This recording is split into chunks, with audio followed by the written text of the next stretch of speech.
So hello, any and all Hey, that everybody. come in live. This is David. I'm Craig. We are part of a much larger team now of Clarity Creative Group. Awesome group of individuals putting stuff together to make web marketing hopefully approachable to small business owners and big ones too, if you want to hang out with us, whatever. What we're doing today is our first webinar, which then we will record and get video out to anyone who missed it. Today is the 5 overrated aspects of SEO. So a lot of you guys have probably received random unsolicited emails from people with your website doesn't do this, you have that, you can see a free SEO report and it's terrible, everything's on fire. We want to do the opposite of fear mongering and provide some information for everybody. So I'm going to get right into it here, which is not what some of you expected, I bet. 5 key things that you can probably forget about, or at least ask us about later. AI, artificial intelligence, not the movie with Jude Law and Haley Joel Osment, but a word you've probably heard a lot. You need AI, AI runs this, AI runs that. David, what applications do AI have for small businesses? What do people need to know or not know? So AI is definitely a trending thing, and it's definitely out there. I know Google uses it, Bing uses it, Facebook, Amazon. It's definitely a lot of the big players, but I think it's a term that's being used a little bit more openly than it should. There's definitely AI applications, but usually for most things that are in the $10 range are probably not going to have very much.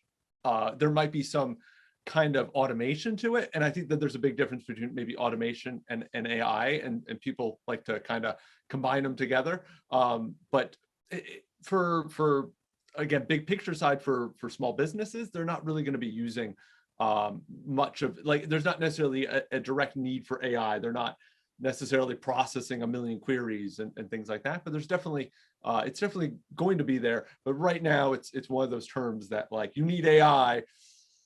Maybe not yet. So would it be fair to say that an example that people might have seen in major mass marketing, like IBM's Watson, is AI? Well, the Weather Channel uses AI to predict weather. So are there any applications of Watson for a small business owner yet? Not necessarily. There are ways that you could use, like Google Photos has like an AI opportunity where you could actually drill into it notices what's in your photos and things like that, and that is AI. And it could be used, but it's not necessarily something that is it's not necessarily used for marketing. There's even content that can write content, but we've done tests and we've thrown some things to just see, and it's just not there yet. It's definitely doesn't meet high criteria. So AI matters and is something you've heard about, but right now it's Google has it and they put billions and jillions of dollars in. We can wield that with things like Google My Business and all these great applications that Google has. But for a small business owner, if someone's trying to fearmonger you that you need AI to optimize a process, dive a little deeper. Might be that they're really talking about automation or something else, or ask the questions. You could put questions in the chat. In the chat, we already got a few that we'll get to at the end. So let's go into number 2. Number 2, our second thing, buzzword that you could probably just ignore in the short term: voice search. What the hell is voice search, right? You may have an Echo, you may have a Google Home, you may have talked to Siri at some point. People are going to start knocking down your door saying, are you optimized for voice search? Fear mongering again of like, you might not be. Oh my God, it's all over.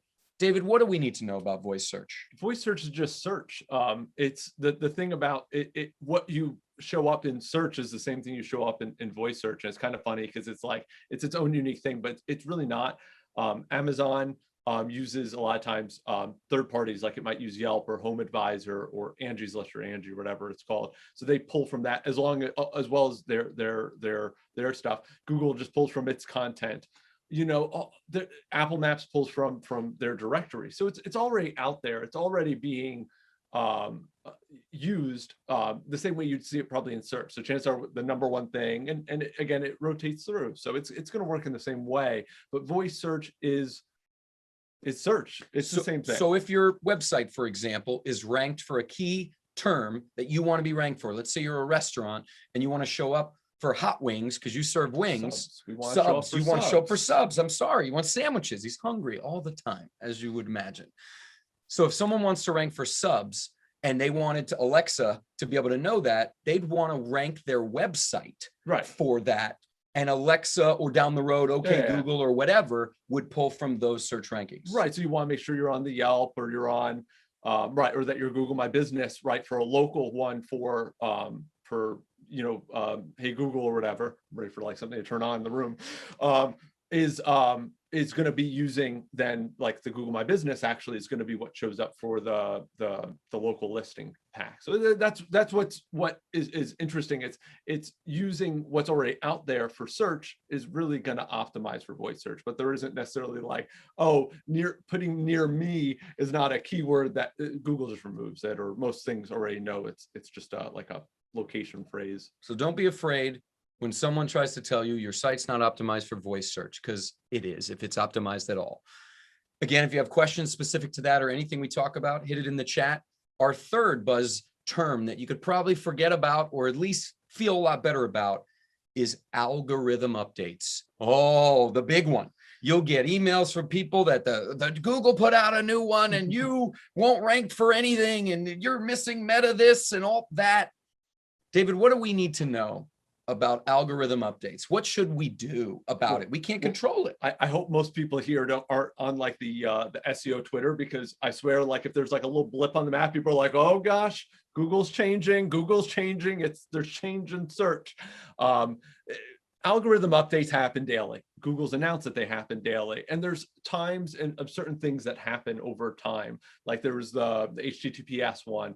There's your site has to be mobile, and people have created fear terms, mobile get in, or secure get in, or whatever it is, or page speed. I think I would say would be the latest one right now that I keep kind of hearing about. But most of these are all things that they're not like, and Google says that they flip a switch, but I think people think that your rankings are going to drop, and that's not normally how it is. The only time people see rankings drop are usually because of like penalties, like your site got hacked or other like you pulled your site out of rankings. But the idea of I guess it's fear mongering to just kind of keep talking about it, to use it as a thing. Hey, you got to be this. But I've seen sites, all over that are not HTTPS yet, even though 3 years ago they said that mobile get it. Well, mobile was 2-3 years ago, and they're still non-mobile sites. They'll still rank you. And it's important that you know these things as a business owner. You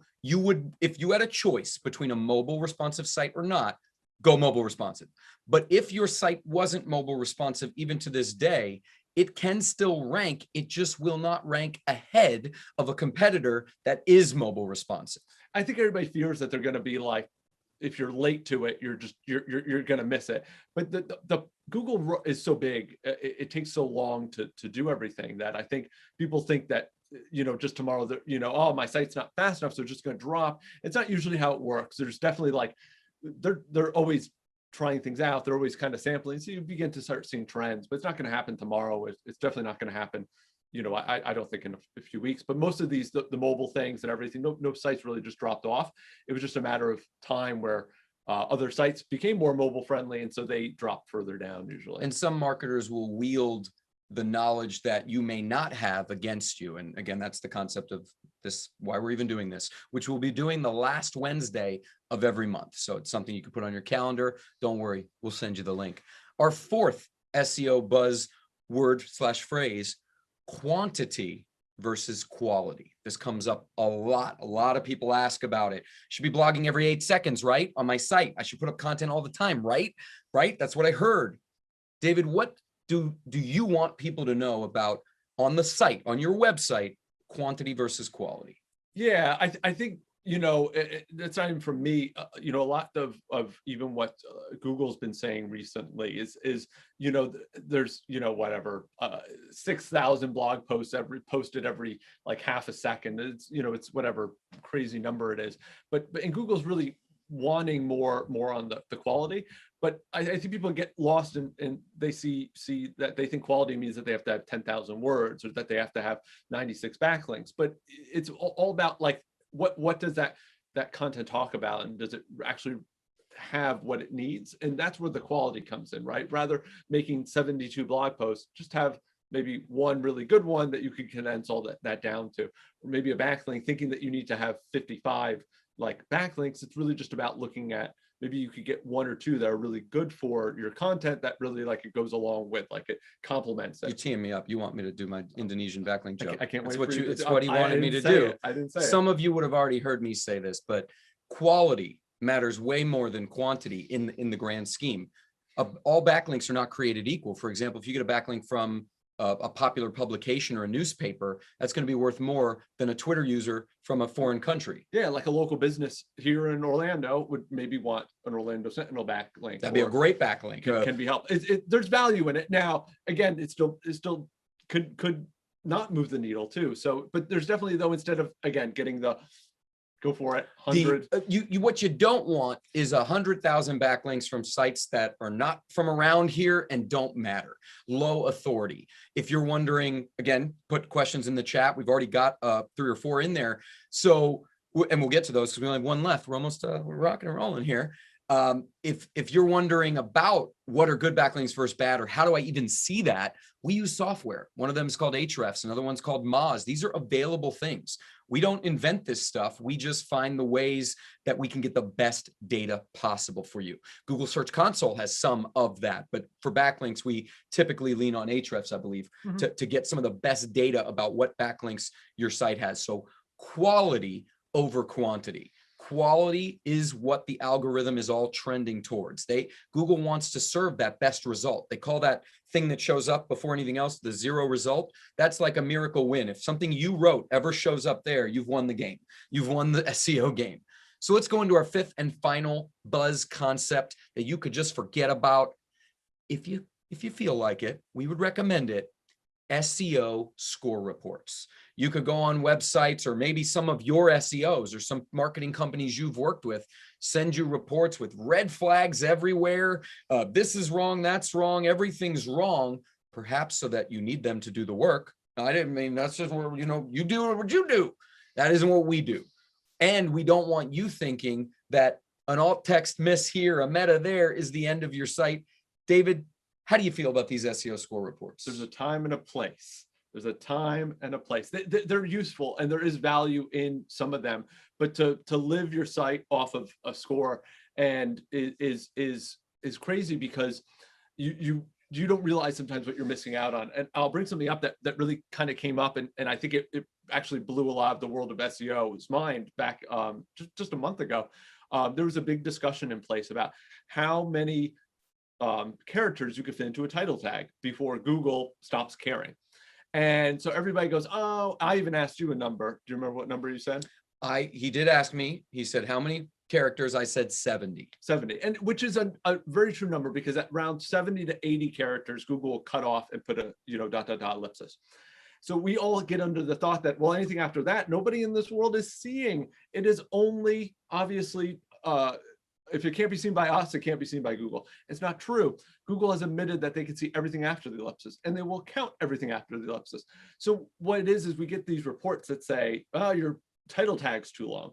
But actually, there's no such thing as right now a too long title tag. You could put they tested, you could put the keyword that you want to rank for 3,000 characters away, and it still worked. So in other words, Google is actually taking a lot in. I think that's really interesting, because I think a lot of times we see these reports, and it says missing title tag or missing meta description or missing alt tag. And at some point there's a value in sometimes having those, and it's going to help your business for little things here and there, but it's probably not a make or break a lot of times. And there's some time testing, try 70, try 150 characters, see what happens. We've been definitely working on it and actually seen better results with 100 to like 120 character title tags than that. And those reports would be docking us red. It would give us a C or whatever score it is. And I think those are interesting, but I'm very now kind of hesitant, because again, you can't live by some of those scores. Those scores are they're not AI. they're literally just looking at something and saying good or bad, but it should be about how people experience it, or how Google experiences it. So there's a lot more depth to your website or your marketing than any one report could ever tell you. And I think that's kind of the biggest thing, is we're really focused on trying to help anyone who wants to kind of hang out with us in whatever they're passionate about, whatever they're trying to bring value to the world, or to customers or clients, or whatever that is. So to recap, the 5 things that, again, are these buzzy words that you probably don't need to be afraid of, especially if you took this in and at least know that someone's got your back on knowing about them, is AI, voice search, algorithm updates, quantity versus quality, and SEO score reports.